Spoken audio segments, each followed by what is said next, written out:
The sun rose quiet over Silver Mesa Ranch, casting long shadows across the empty corral. Valerie stood at the fence, her fingers curled around the wood, the cool morning breeze brushing her face. Ever since Adam passed, the mornings felt heavier, like the land itself mourned alongside her. Chores piled up, cattle wandered where they shouldn't, and the ranch hands she'd hired never stayed longer than a month. She tried to keep her chin high. Folks around town whispered that she couldn't manage the ranch alone, that the widow of Silver Mesa would be forced to sell. But Valerie refused to surrender the land she'd built a life on, the land she and Adam had dreamed about. That morning, as she led a stubborn chestnut mare back to the stables, she heard the rhythmic sound of hooves approaching. She stiffened.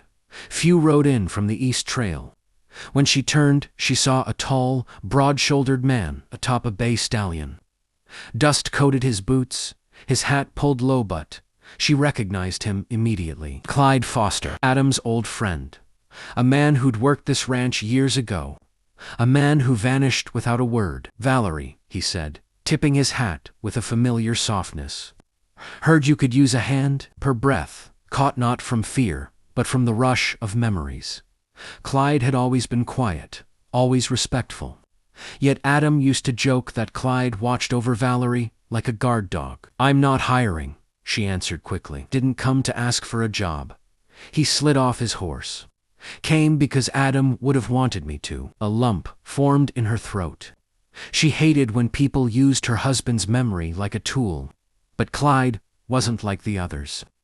His voice held no pity, just steady loyalty. Valerie looked away.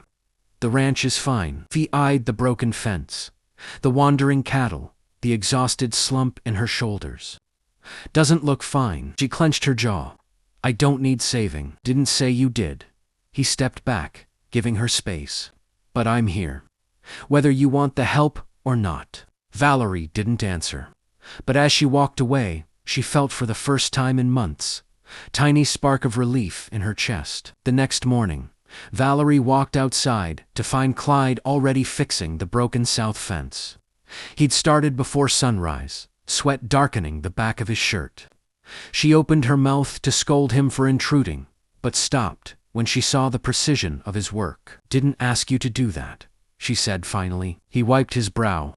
"Didn't figure you needed to ask." She crossed her arms, torn between irritation and gratitude. Clyde had always carried himself with quiet confidence. But now there was something else, something heavier, like a man with unfinished business. Throughout the day, Clyde repaired troughs, checked cattle, and brought order to the chaos she tried so desperately to manage alone. He didn't hover, didn't question her decisions, didn't try to take charge. Instead, he followed her lead, filling in where she needed him most. By sunset, the ranch felt steadier. Valerie hated admitting it. After dinner beans and cornbread eaten in silence at the long wooden table, Clyde finally spoke.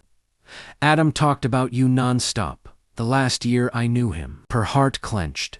"Please don't." "I mean it with respect," he added.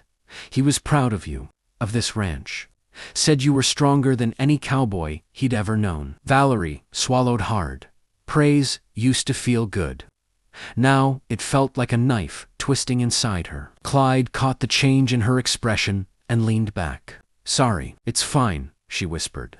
But it wasn't. When Clyde headed outside to bed down in the bunkhouse, Valerie lingered by the window, watching him cross the yard.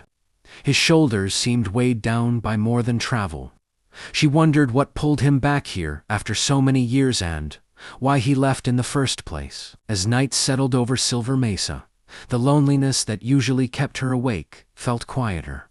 She wouldn't admit it aloud, but Clyde's presence made the ranch feel less like an echo of what she'd lost, and more like a place that still had life left to give. 3 days later, dark clouds rolled over the mesa.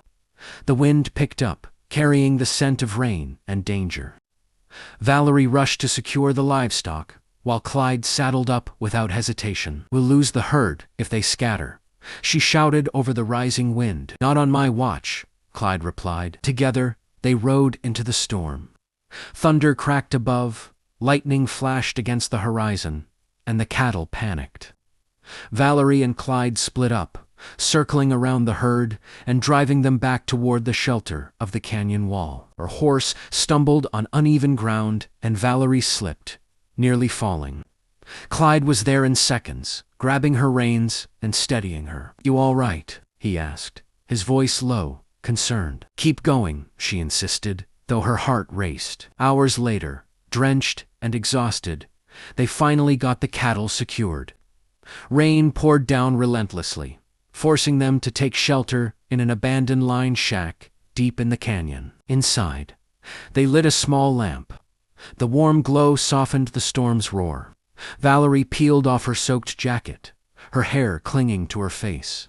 Clyde removed his hat, water dripping from the brim. "Thank you," she murmured. "For what?" "For not letting me fall." His eyes held hers for a long moment. "I'd never let you fall, Valerie. Not then, not now." The air shifted tense, warm, charged with something neither of them dared name. Valerie looked away, guilt pressing hard against her chest. "I'm still grieving," she whispered. "I know, and I don't want to forget him." "You won't." Clyde stepped closer, but didn't touch her. "And loving someone new doesn't erase the love you had." She closed her eyes as the storm raged outside. For the first time since Adam's death, Valerie felt the ache in her heart softened, disappear, but loosen. Just enough for something else to take root. When the storm cleared, they returned to the ranch, with a new quiet between them, heavy with unspoken truths. Over the next week, Clyde became a constant presence. He repaired the windmill, reorganized the barn, and brought structure to the ranch. Valerie found herself watching him more than she intended. One evening, as the sun dipped low, she found Clyde by the old watering trough, sharpening a tool. "Why did you leave?" she finally asked. He paused, slowly set the tool down. "Because I was in love with something I couldn't have." Her breath caught. "Clyde, I left because Adam was my friend," he continued. "And because you belonged to him, staying felt wrong." Valerie's heart twisted. She'd always sensed an unspoken affection years ago, but she never imagined it ran that deep. "I never wanted to come between you two," Clyde said quietly. "So I rode out and didn't look back." She stepped closer, and now he met her eyes, raw honesty shining through. "Now I'm here because you needed help, not because I expect anything." Valerie's pulse fluttered. "I don't know what I'm ready for." "You don't have to know," he replied gently. "I'll wait. Or I'll walk away, if that's what you need." His willingness to leave hit her harder than anything. She realized then how much she didn't want him to. "Don't go," she whispered. The wind rustled through the grass as they stood there, close enough to feel the warmth of each other's breath, but not touching. For the first time, Valerie allowed herself to imagine a life not defined by grief, but by possibility. Spring brought color back to Silver Mesa Ranch wildflowers, blooming, calves running, and Valerie smiling again. Clyde stayed, not because he had to, but because she finally asked him to. One cool morning, Valerie found Clyde fixing the front gate. He turned when he heard her footsteps. "You're up early," he said. "Couldn't sleep." She hesitated. "Too much on my mind." He straightened, brushing dust off his hands.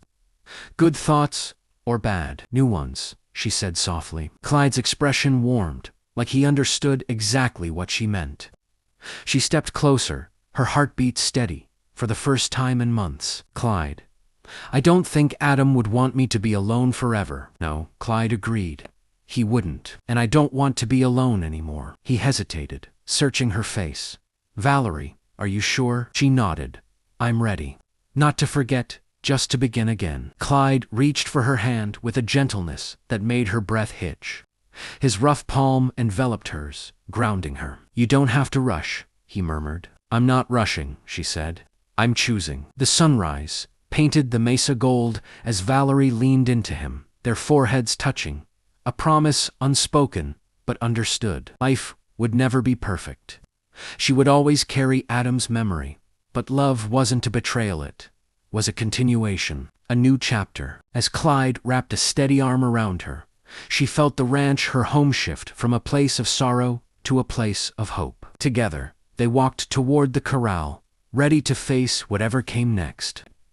Side by side, and as the sun climbed higher, bathing Silver Mesa in warm light, Valerie whispered a silent thank you to the past that shaped her, and the future she chose with Clyde. Don't forget to like, comment, and subscribe for more Western stories.